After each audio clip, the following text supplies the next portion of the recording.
Bonjour à toutes et à tous.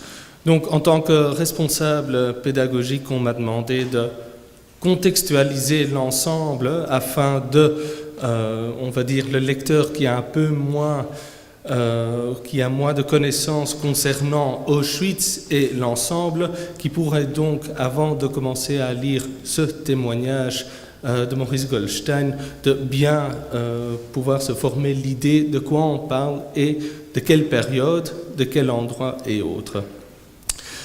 Premièrement, donc, comme monsieur l'a dit là tantôt, donc, on ne parle non seulement d'un devoir de mémoire, mais également d'un travail de mémoire, car il ne faut pas oublier que la connaissance elle-même des lieux sert de base afin de comprendre de quel endroit on parle et, bien entendu, comme on peut le lire dans le témoignage, pourquoi quelques personnes n'ont pas été reprises dans un système concentrationnaire et ont immédiatement été envoyées dans le système d'extermination.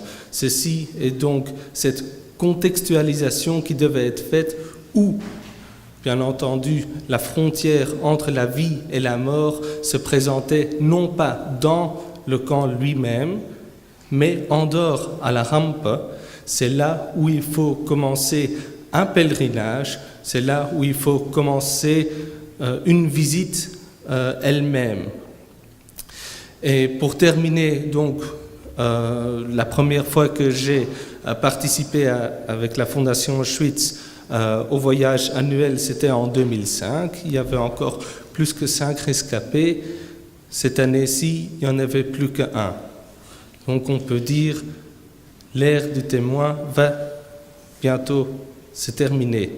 Et c'est pour cela, justement, qu'il est important d'avoir non seulement à la Fondation Auschwitz ces témoignages qui peuvent être utilisés et qui vont être utilisés, mais également un témoignage écrit qui permettra aux témoins qui ne fait plus partie de ce monde à rester vivants et parmi nous et à continuer à faire la chose la plus importante, c'est-à-dire à témoigner de l'horreur. Merci beaucoup.